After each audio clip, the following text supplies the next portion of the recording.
how you doing? Justin here. Today we're checking out Cry in Shame by Diesel, Johnny Diesel and the Injectors, as it was back then. Fantastic guitar player, Mark, the guy Diesel. And this record was a real big influence on me when I was growing up, because it was the first time I'd heard this really raw, crunchy, dirty, Strat into a Fender kind of sound, and it got me pretty excited. Although I never learned the riff correctly, but I'm going to show it to you what I think is correctly now. Anyway, and it's a fantastic. There's loads of really nice guitar playing on the early Diesel records, so I definitely recommend checking it out if you're into your kind of rock and roll guitar. It's very pure, good, you know, really means it kind of rock and roll. So let's get to a close up and check out how to play the riffs. So riff number one, first of all.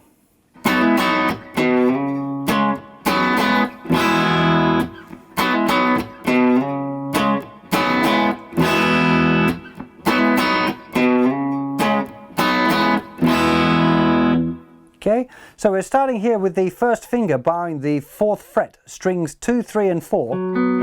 Try and get the tip of your finger there to mute the 5th string and kind of lift up a little bit so we don't hear the thinner string ringing out as well, if you can. And what we're going to be doing is hammering on the 2nd finger into the 5th fret of the 2nd string and the 3rd finger hammering down in the 6th fret of the 4th string. So pick, hammer and then pick again with them off.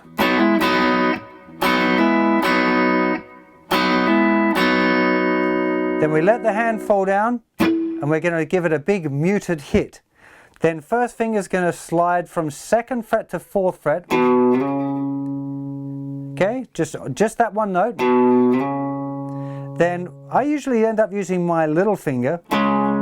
Okay, and then we're playing this little power chord. So the 4th fret and the 6th fret of the 4th string together. And then we just lift off little finger. And now we're strumming through, so we're holding the bar down. We're playing with the C sharp bass note still. Middle 4 strings. Then those 2 fingers go back on again. And then we're going to an E chord. Okay, so the 4th fret, just strings 2, 3 and 4. Pick. Hammer on fingers 2 and 3. Play it again, off. Fingers down. Mute.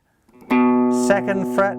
Slides to 4th fret on the 5th string, little finger goes down, we play the little power chord, then we're playing same as what we had at the beginning, 2nd and 3rd fingers go on, then to an E. Okay, so the count will be 1, 2, 3 and 4 and 1, 2, 3 and 4 and 1, 2, 3 and 4 and 1. Okay, so it's just cycling really that one bar pattern. Again, I'll do the count even slower for you, I think so. 1, 2, 3 and 4 and 1, 2, 3 and 4 and 1, 2, 3 and 4 and 1. 2, 3 and 4 and 1, 2, 3 and 4 and 1. I said earlier it was a 1-bar pattern. I actually mean quite clearly it's a 2-bar pattern. Sorry for that little verbal typo. So this riff,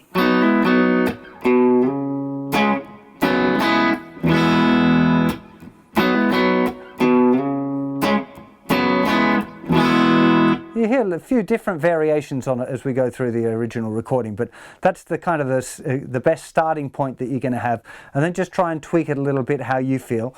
I'm using down pick, hammer, down, down, slide, down, down, down, down, down mute.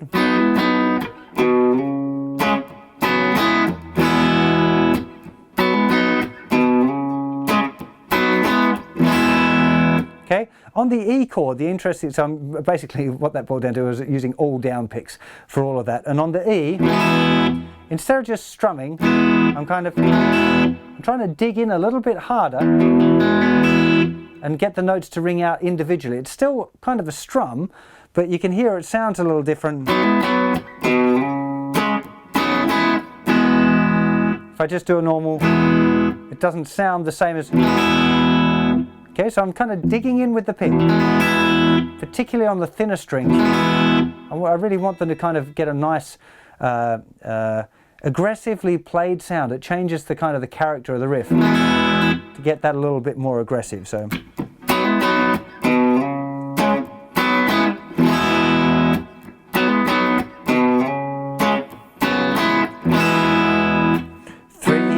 Four and 1, 2, 3 and 4 and 1, 2, 3 and 4 and 1, 2, 3 and 4 and 1, 2, 3 and 4.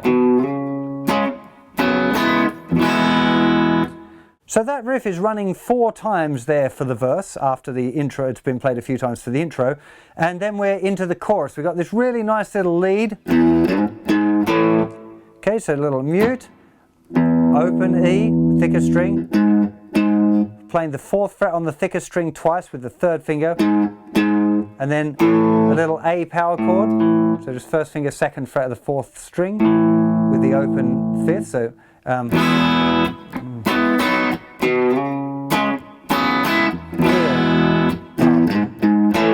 okay, it's just, that's the little lead into the chorus. B, mute. So just B power chord, 1st finger, making sure the tip of 1st finger mutes the thicker string in case you play that accidentally. 3rd finger is going to be playing the 4th fret on strings 4, 3 and 2. We don't want the thinner string ring out. Okay, so 1, mute, 3 and, both all down. So,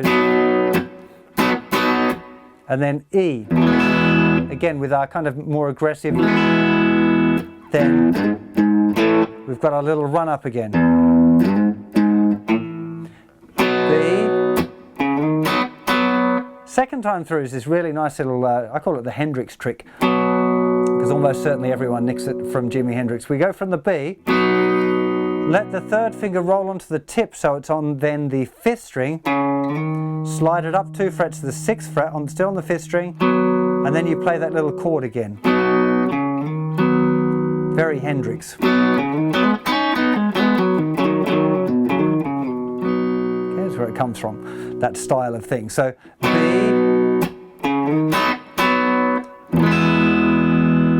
okay, so going into the chorus we have from the verse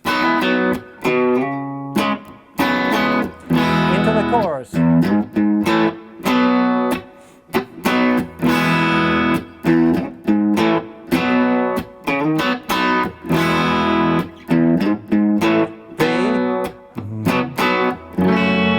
F sharp minor, okay? 2, 4, 4, 2, 2, 2. Make sure you're using the edge of your 1st finger there, slightly on the side, so you get a nice bar there for your F sharp minor. A.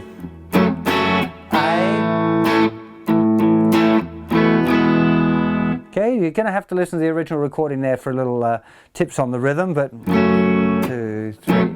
So 1, 2, 3 and 4 and 1, 2, 3 and. Then we've got this little E sus to E.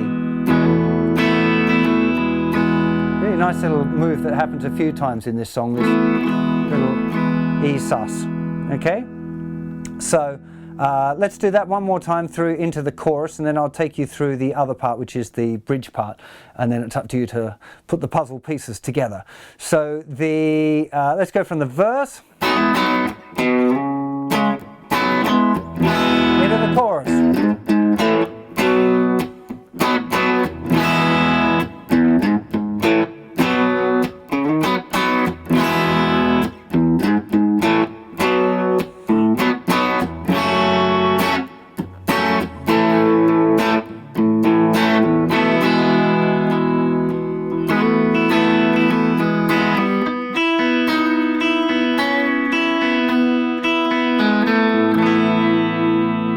Okay, a little fumble from me there on that first note, but this is a lovely little part that goes into the bridge.